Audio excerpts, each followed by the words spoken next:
On a quiet Tuesday morning, the email arrived with no warning. Mandatory meeting. 10 a.m. HR conference room.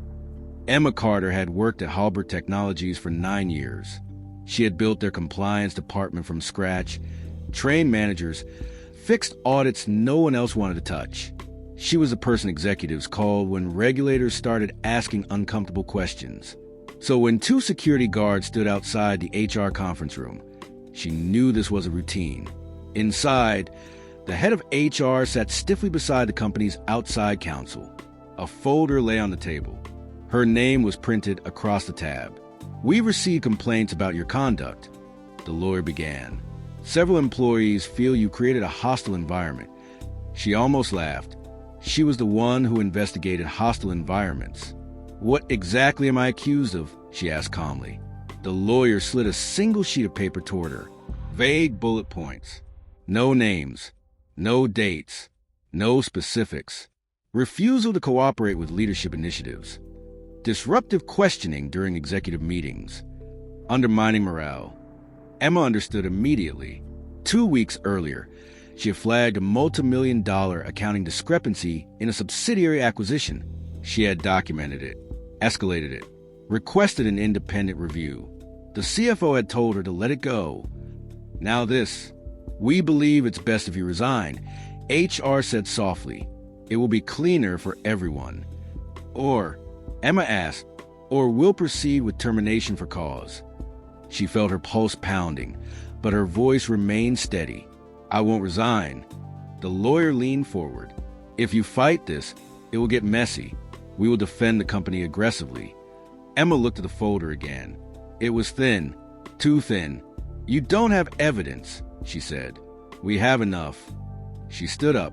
"Then fire me." They didn't expect that.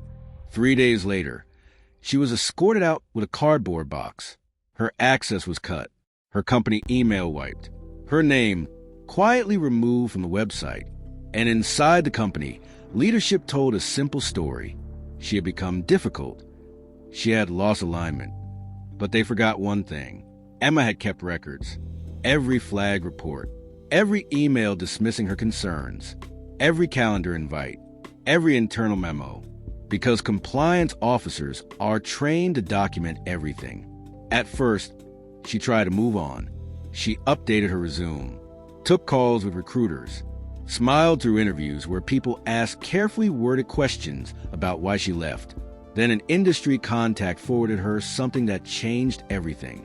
Halbert Technologies had just announced record quarterly profits, driven largely by the same subsidiary acquisition she had flagged. The numbers in the press release didn't match what she'd seen internally. Her stomach dropped. If those discrepancies were still buried, this wasn't just about her job anymore. It was about fraud. She made one phone call, then another. Within weeks, a government agency opened a confidential inquiry. Halbert's executives had no idea. Meanwhile, the company tried to bury her reputation. Subtle calls were made. Recruiters went cold. A rumor circulated that she had been unstable. Then the demand letter arrived at Halbert's headquarters. It wasn't emotional. It wasn't dramatic. It was precise.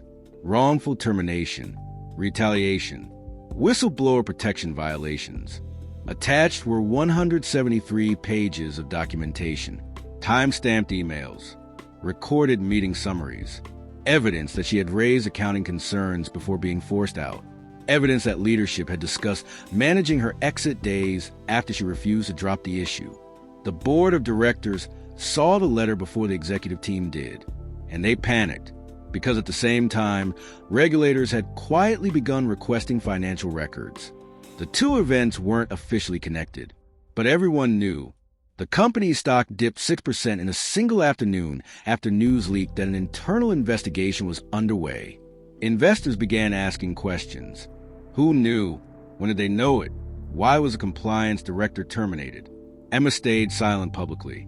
No interviews, no social media posts, no dramatic statements. Just facts. Through attorneys, Halbert's legal team scheduled mediation. They assumed she wanted payout and a non-disclosure agreement. They underestimated her. In the mediation room, their opening offer was generous by most standards. a year's salary, benefits continuation, a neutral reference. Emma's attorney slid the paperback across the table. That doesn't address retaliation, he said, and it doesn't address the regulatory exposure you're currently facing. The company's lawyer stiffened. We deny any wrongdoing. Of course, her attorney replied, but subpoenas have already been issued. Silence filled the room. That was the first time Hallberg's executives realized she wasn't bluffing. Over the next month, more documents surfaced internally. Emails executives had assumed were deleted. Slack messages recovered by IT during the regulatory inquiry. One message from the CFO read, "If Emma keeps pushing this, we need to exit her before this becomes a bigger issue." That single sentence changed everything. Then came the settlement negotiations. Round 2. This time, the tone was different. No arrogance, no veiled threats, just numbers. Emma wasn't asking for revenge. She was asking for accountability. Back pay, future lost earnings, emotional distress, legal fees, whistleblower damages, and one non-negotiable condition, a written acknowledgement that she had raised legitimate compliance concerns prior to her termination. The company resisted that clause the hardest. Finally, late on a Friday evening, the agreement was signed. The number was higher than anyone expected. 7 figures, not spread over years, not hidden behind performance conditions. One lump sum. But the money wasn't the part that shocked the company. It was the language. Hallberg Technologies agreed to issue a formal statement confirming that Emma Carter had acted in good faith when raising compliance concerns, and that her termination was not related to performance misconduct. The statement was carefully worded, but it was clear. Inside the company, employees read it twice. Some printed it, because it meant something bigger than a payout. It meant someone who spoke up wasn't crazy, wasn't unstable, wasn't difficult. She had been right. Within months, the CEO announced his retirement. The board implemented new whistleblower protections. A new compliance reporting structure was created, ironically modeled after the one Emma had originally proposed. And Emma, she didn't disappear. She joined a rival firm as chief ethics officer. This time, her contract included explicit protections for independent reporting. When she walked into her new office on her first day, she didn't feel victorious. She felt steady. The company that tried to silence her had paid millions to close the chapter. But the real shock wasn't the settlement figure. It was that the paper trail they thought would bury her had saved her.